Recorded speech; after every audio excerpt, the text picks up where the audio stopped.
नमस्कार, मैं हूं शैलेंद्र सिंह और आप देख रहे हैं हमारा यूट्यूब चैनल शब्द शब्द शैलेंद्र सिंह।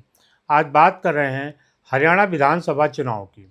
हरियाणा विधानसभा चुनाव में कांग्रेस की आंधी, सुनामी और हवा सब कुछ चल रही थी।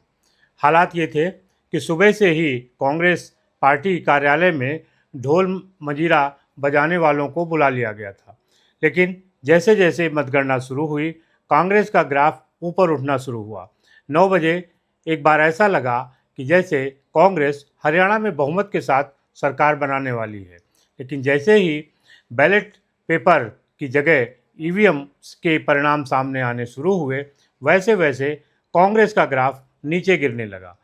वीडियो में आगे बढ़ने से पहले आपसे एक छोटी सी अपील है कि अगर आपने हमारा चैनल सब्सक्राइब नहीं किया है तो सब्सक्राइब कर लीजिए, वीडियो को अंत तक देखिए और अच्छा लगे तो लाइक, शेयर और कमेंट भी कीजिएगा।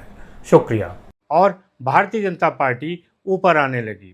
12 बजते बजते स्थिति ये हो गई कि कांग्रेस की हार तय हो गई और भाजपा की जीत तय हो गई। और इसी के साथ भारतीय जनता पार्टी ने एक बड़ा इतिहास रचा। हरियाणा के 52 साल के इतिहास में पहली बार किसी पार्टी ने लगातार तीसरी बार सरकार बनाने लायक बहुमत हासिल किया है। ऐसे में एक बार फिर सवाल उठ रहा है कि क्या एग्जिट पोल फेल हो जाते हैं, क्योंकि इससे पहले जब 4 जून को लोकसभा का परिणाम आया, उस समय भी यही हालत हुई। उस समय एक तरीके से ये देखा जा रहा था कि भारतीय जनता पार्टी 300 के ऊपर सीट ले जाएगी, लेकिन भारतीय जनता पार्टी 240 सीटें ही ला पाई। और अब जब हरियाणा में जो भी एग्जिट पोल थे, उन सभी का ये मानना था कि कांग्रेस सरकार बनाएगी, लेकिन कांग्रेस वहाँ पे सरकार नहीं बना पाई। एग्जिट पोल भी सवालों के घेरे में है। हालांकि कांग्रेस ने इस अप्रत्याशित जो परिवर्तन हुआ उसको लेके चुनाव आयोग में शिकायत की। कई तरीके की शिकायतें थी, जिनमें कहा गया कि चुनाव आयोग की वेबसाइट पर धीरे धीरे गणना हो रही है, लेकिन इसका लब्बो-लुबाब यही था कि कांग्रेस चुनाव आयोग की भूमिका पर सवाल उठा रही थी। यानी 9 बजे तक जब कांग्रेस जीत रही थी, उस समय तक कांग्रेस के लिए चुनाव बढ़िया था, चुनाव आयोग निष्पक्ष था। लेकिन जैसे ही भारतीय जनता पार्टी की जीत आगे आनी शुरू हुई, उसके आंकड़े बदलने शुरू हुए, कांग्रेस चुनाव आयोग की तरफ भागी और चुनाव आयोग पर कई तरीके के आरोप लगाने शुरू हुए। एक बार फिर ईवीएम को लेके तमाम तरीके की चर्चाएं हुई। नेताओं ने कहना शुरू किया कि वो तो पहले से मानते हैं कि ईवीएम से चुनाव कराना ठीक नहीं है। असल में अगर चुनावी नतीजों को थोड़ी देर के लिए भूला जाए और ये देखा जाए कि क्या कांग्रेस की तैयारी ऐसी थी कि वो हरियाणा में सरकार बना लेती। दरअसल कांग्रेस की तुलना अगर मध्य प्रदेश से की जाए तो बात को समझा जा सकता है। मध्य प्रदेश विधानसभा चुनाव में भी कांग्रेस को लग रहा था कि भारतीय जनता पार्टी लगातार सत्ता में है, लिहाजा जो सत्ता विरोधी वोट हैं वो भारतीय जनता पार्टी को हराने लायक होंगे। लेकिन वहाँ पर भारतीय जनता पार्टी की जीत हुई, कमलनाथ की हार हुई। इसी तरीके से हरियाणा में हुआ। हरियाणा में भी भूपेंद्र सिंह हुड्डा जो कांग्रेस के नेता थे, उनका मानना था कि भारतीय जनता पार्टी यहाँ हार रही है और कांग्रेस जीत रही है। इसीलिए उन्होंने भी ठीक वैसा ही व्यवहार किया जैसा कमलनाथ ने मध्य प्रदेश में किया था। कमलनाथ ने दूसरे किसी कांग्रेसी नेता को मध्य प्रदेश में आगे नहीं आने दिया। यहाँ तक कि गठबंधन के सहयोगी थी समाजवादी पार्टी, उसके साथ भी उन्होंने गठबंधन नहीं करने दिया। यही हालत हरियाणा में हुई। हरियाणा में भी भूपेंद्र हुड्डा जो मुख्यमंत्री पद के दावेदार थे, उन्होंने न सिर्फ शैलजा कुमारी, रणजीत सिंह सुरजेवाला की भूमिका को लेकर सवाल उठाए। शैलजा और भूपेंद्र सिंह हुड्डा के बीच के मतभेद तो इतने गहराए कि उसमें हाईकमान को दखल देना पड़ा। कहने का मतलब ये है कि जो काम कमलनाथ ने मध्य प्रदेश में किया, वही काम हरियाणा में भूपेंद्र सिंह हुड्डा ने किया। भूपेंद्र सिंह हुड्डा ने ना तो किसी कांग्रेसी नेता को आगे आने दिया और ना ही आम आदमी पार्टी के साथ उन्होंने समझौता होने दिया। अगर आम आदमी पार्टी और कांग्रेस का समझौता हो जाता तो शायद इस चुनाव का गणित कुछ दूसरा होता। लेकिन ये स्थितियाँ क्यों निर्मित हुई, इसकी वजह राहुल गांधी हैं। राहुल गांधी अभी भी ये नहीं समझ पा रहे हैं कि उनकी दिक्कत कांग्रेस है या भारतीय जनता पार्टी। उनको लगता है कि जिस तरीके से लोकसभा चुनाव में संविधान की किताब और आरक्षण को मुद्दा बनाकर उन्होंने चुनाव में भारी सफलता हासिल की थी, ठीक उसी तरीके की सफलता वो राज्यों के चुनाव में भी हासिल कर सकते हैं। हरियाणा के चुनाव में उन्होंने अग्निवीर का मसला उठाया, महिला पहलवानों का मुद्दा उठाया और किसानों का मुद्दा उठाया। लेकिन यहाँ वो जो कांग्रेस की अंतर्कलह थी, जो कांग्रेस में गुटबाजी थी, उसकी तरफ कोई भी ध्यान नहीं दे पाए। लिहाजा कांग्रेस यहाँ पर करारी हार ना पड़ा और जो आकलन था वो फेल हो गया।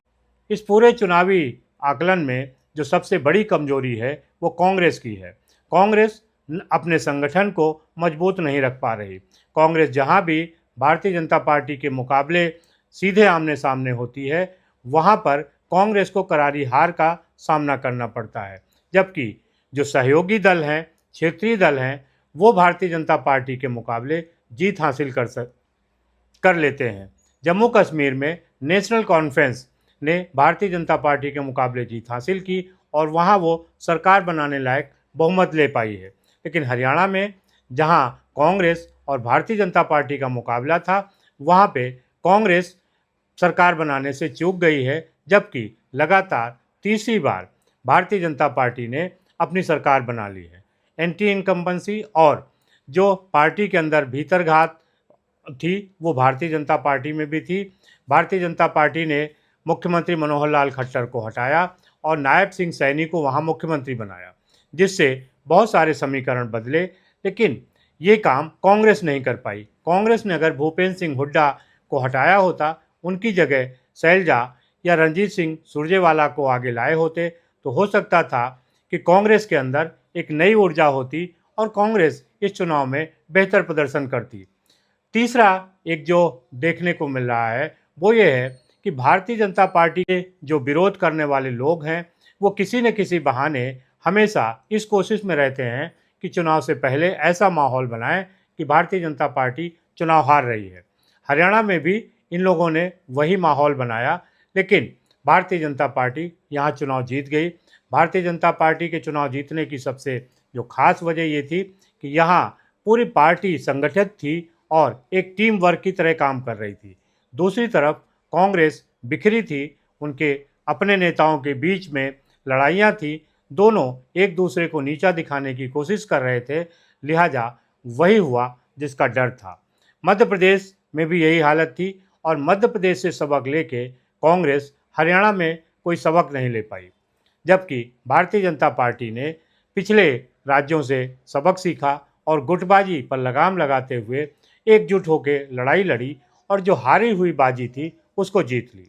अब एक बार फिर से जो चुनाव आयोग ईवीएम पर सवाल उठ रहे हैं और ये मांग हो रही है कि चुनाव आयोग निष्पक्ष नहीं है, ईवीएम के बदले बैलेट पेपर से चुनाव हो। और कहा जा रहा है कि जब तक बैलेट पेपर के रिजल्ट आ रहे थे तब तक कांग्रेस जीत रही थी, जब ईवीएम के रिजल्ट आए तो कांग्रेस हारने लगी।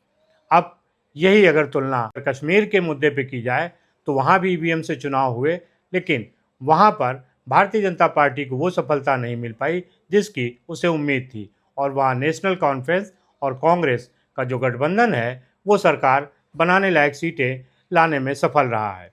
ऐसे में कहीं धूप कहीं छाँव है, लेकिन जहाँ अपने पक्ष में मतदान होता है वहाँ ईवीएम अच्छी है और जहाँ विरोधी जीतता है वहाँ ईवीएम पर सवाल है।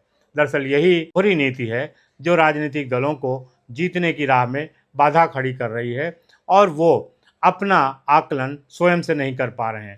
कांग्रेस को तभी जीत हासिल होगी जब वो अपना आकलन करेगी, उसे अपने कमजोरियों को दूर करना होगा। खास तौर से जो नेतृत्व है वो राहुल गांधी क्या उतने परिपक्व हो गए हैं या सिर्फ अभी भी कांग्रेस की ही तमाम लॉबी ऐसी है जो राहुल गांधी के नेतृत्व में काम करने को तैयार नहीं है, गुटबाजी में फंसी है। लिहाजा प्रदेश स्तर पर कांग्रेस को वो सफलता नहीं मिल रही जिसकी उसे इच्छा है या जिसकी वो हकदार हो सकती है। ऐसे में उसे अपने बारे में सोचना होगा।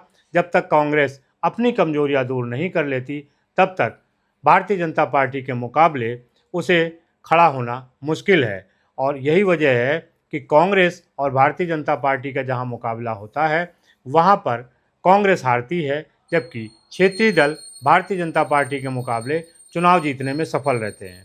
आपको क्या लगता है, ज़रूर बताइएगा। शुक्रिया, धन्यवाद।